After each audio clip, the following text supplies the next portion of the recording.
Aviation के इतिहास में वर्टिकल टेक ऑफ और लैंडिंग या VTOL एयरक्राफ्ट ने एक अलग या यूं कहें विशिष्ट स्थान प्राप्त किया है। आज दुनिया में इस क्षमता वाला एकमात्र विमान अमेरिकी F-35B है, लेकिन दशकों पहले एक और VTOL विमान प्रसिद्ध हो गया। वह है ब्रिटिश एरोस्पेस का सी हैरियर। भारत ने 1980 के दशक में कई हैरियर एयरक्राफ्ट भी खरीदे थे। इस विमान का संचालन भारत के विमान वाहक पोत INS विक्रांत और INS विराट से किया गया था।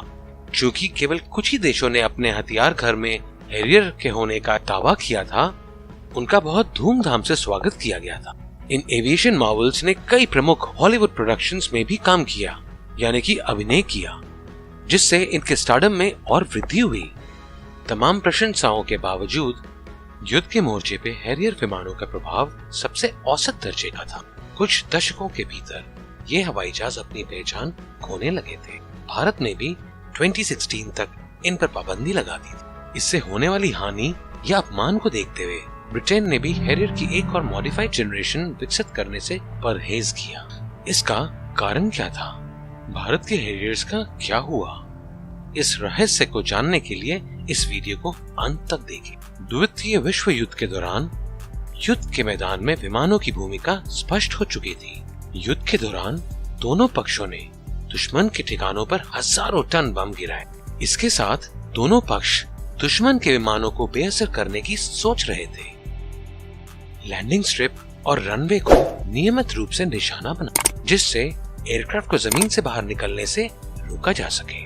यहाँ तक कि छोटे रनवे और आसपास के हैंगर भी ऊपर से देखने में काफी आसान थे और इसीलिए आसानी से उन्हें टारगेट किया जाता था। इसके साथ ही अगर कुछ एयरक्राफ्ट किसी तरह बच गए तो बिना एयर स्ट्रिप के उन्हें लॉन्च कर पाना भी संभव नहीं था।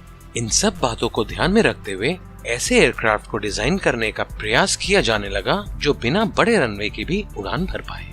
इस उद्देश्य को प्राप्त करने वाली नई तकनीकों को विकसित करने के लिए अमेरिका, USSR और कई यूरोपीय देशों द्वारा कई प्रोजेक्ट्स को मंजूरी दी गई थी।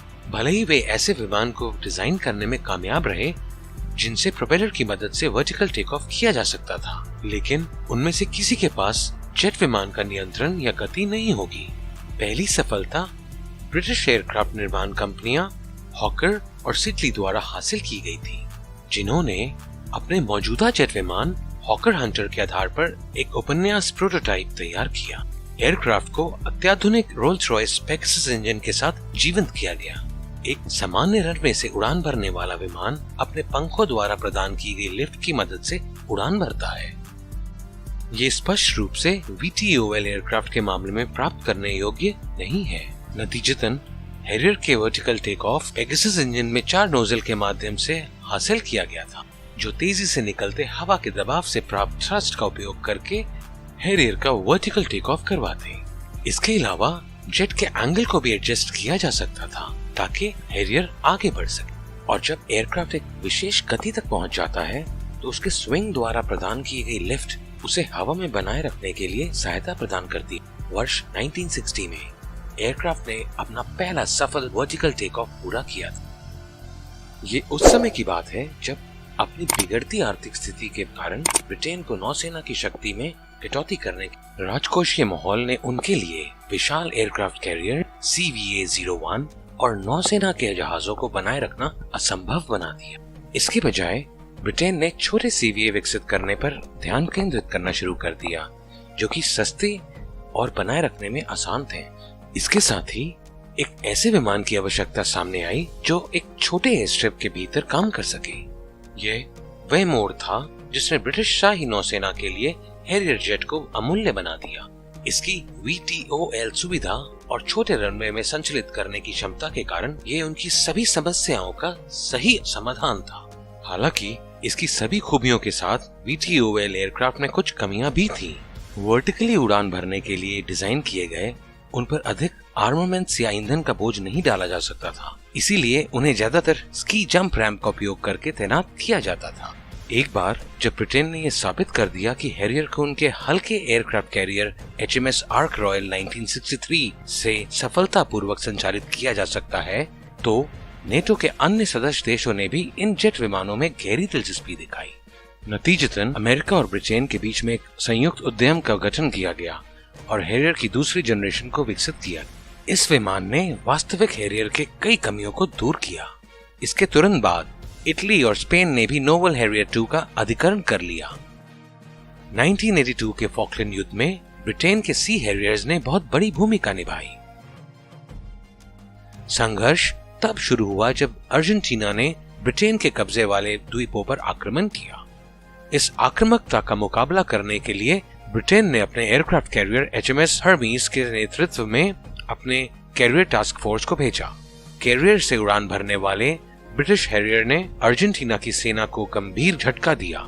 2.5 महीनों का लंबा युद्ध अर्जेंटीना की सैनिकों के वापसी के साथ समाप्त हुआ। 1986 में भारत ने HMS हर्मीज की खरीद की और व्यापक नवीनीकरण के बाद जहाज को INS विराट के रूप में फिर से चालू किया। इसके अलावा भारतीय नौसेना ने लगभग 30 सी हैरियर्स का अधिग्रहण भी किया था। वे मजबूत सेनानी साबित हुए जिन्होंने समुद्र में भारतीय बेड़े के लिए वायु शक्ति सुनिश्चित की। जरूरत पड़ने पर वे दुश्मन के तटों पर रॉकेट या बम भी गिरा सकते थे। Air to air beyond visual range मिसाइलें और उड़ने के बीच में ईंधन भराने की क्षमता ने उन्हें सबसे अलग बना दिया है।